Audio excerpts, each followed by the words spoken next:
Steve Rogers, retired lieutenant detective for the Netley, New Jersey Police Department, joins us now. Steve, what is key at this moment to getting the suspect into custody? What's key is to get him alive. Once they have him alive, Jenna, they could question him. They could actually find out what the motive is. Now, I know the governor talked about a disgruntled worker. It's possible. I hope that's based on information and intelligence that the police received.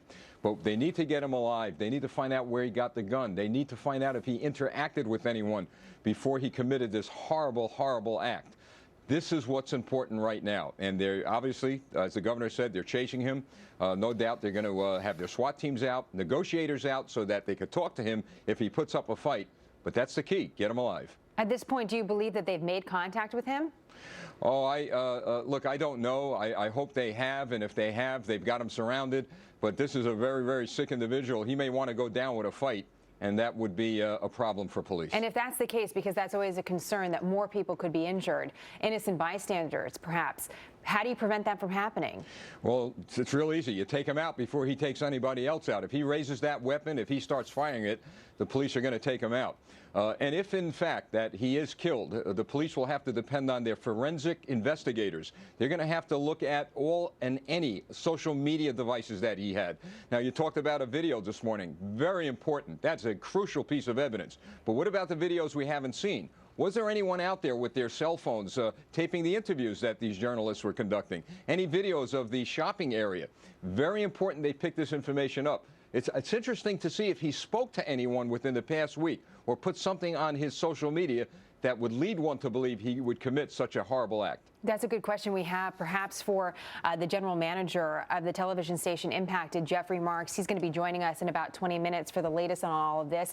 Television crews have become leaner and leaner over the years. We only know of the cameraman as well as the on-air reporter at the scene, but perhaps there were other employees there as well. And of course, we do know of Vicki Gardner. David Lee Miller mentioned her name. She was the woman being interviewed. As of the latest we have on her, she was in surgery because apparently she was shot in the back. But that was information we had several hours ago. We're hopefully getting an update on that. Motive, Steve, how crucial is it in this case? Well, it's very crucial. Did he know the victims? Did he interact with them in the past? And let me add this, Jen, and this is something that was mentioned this morning, and I got to give kudos to Fox again because you guys brought this up.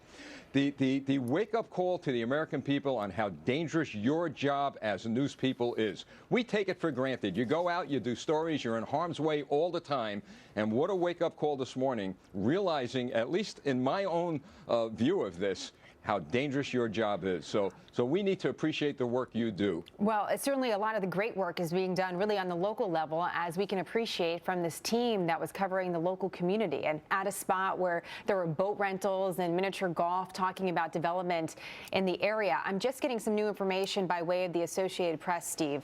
This coming from the Augusta County Sheriff's Office that is identifying the suspect, and this is the first time that we have a name. 41-year-old Vesterly Flanagan II, apparently of Roanoke. That's all we have at this time. Of course, we've heard from the governor, a disgruntled employee, but we're working on making sure that the suspect named is indeed the person that you're seeing on your screen right now, the alleged shooter in the incident.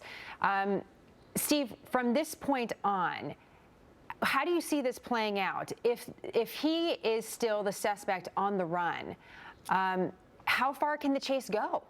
Well, it's going to go to the point where they will bring him in alive or they're going to kill him. Right now, because they have a name, they can now run that name through every single data bank that law enforcement has throughout this country.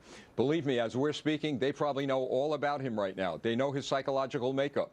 They know where he was. They know if he has a criminal record. So based on the profile, the criminal profile that they put together, that's how they will approach him when they actually see him with their own eyes. And as of right now, for the television station that is obviously continuing to cover this, Steve, is law enforcement already there speaking to those on site about, again, getting back to the motivation perhaps of this? Oh, no doubt about it. They're at the television station. They're actually probably in the area where he lives. Speaking to neighbors, speaking to friends. They may even go as far back as people that he went to school with. They need to know the mental makeup of this individual, and it's important to them because it'll reveal to the police, did he in fact speak to anyone or put anything on social media leading him up to this day? A lot of questions, of course, about gun control and guns. We heard the governor getting those questions already. We're not going to have that conversation yet today until we know more about this suspect, Steve, and find out exactly what transpired here. Thank you very much. Always great to have your expertise, Steve. We appreciate it. You're welcome. John? So again, according